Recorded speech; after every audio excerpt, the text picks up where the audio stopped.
A couple questions on guns and Sure. then API representation. At what point would President Biden consider taking executive action instead of waiting for Congress to wait? In other words, how many measures would have to fail before he stepped in? I think he sees it as vital to take steps on two tracks because congressional legislation, as the vice president conveyed this morning, obviously has a more permanent, lasting impact. Executive actions are, of course, an important lever that every president has at their disposal. There's current discussions and analysis internally of what steps can be taken. That has been ongoing for several weeks, even before these two recent tragedies. He looks forward to getting an update on and seeing what can be moved forward on that front as well. So he's not waiting for anything to fail. Is really the answer to your question. What executive actions do you think he's most likely to take? It's a great question. I have it myself as well, but it's an ongoing policy process internally. I will say that his view, the vice president's view, and our policy team's view is that it's not just about addressing gun access. That's important. And obviously there's legislation that's under consideration on background checks that they both strongly support. They want to see move forward. It's also about addressing community violence and a range of issues that are root causes and kind of lead to the deaths and the impact that we're seeing that's so troubling. Sure. So Vice President Kamala Harris says that she is a past marijuana smoker. She said, quote, "It gives people joy, and we need more joy in this world."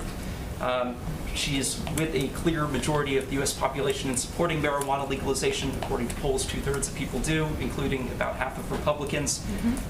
Yet last week, the Daily Beast reported that there were dozens of White House staffers who were either disciplined or terminated from their jobs for past marijuana use.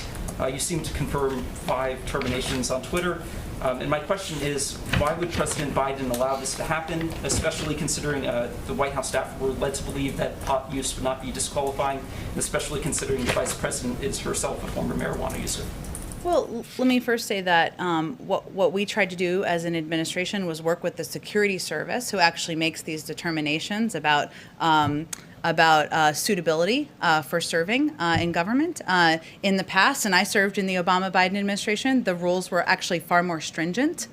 So that isn't about anyone's personal point of view. It's about working through the process, the history, and modernizing it and taking steps to address the fact that marijuana is legal in a number of states across the country. It is still illegal federally, right? We know that.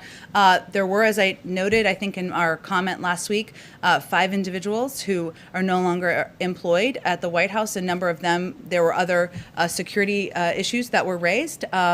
And that's an unfortunate conclusion, of course. But what we tried to do is enable additional members of the team who would not have been able to continue serving in past administrations to continue serving by updating our policy in coordination with the Security Service. A few on spending, one on taxes as well. I know you can't get into specifics at this point, but what the president is being briefed on by his economic team in the upcoming days.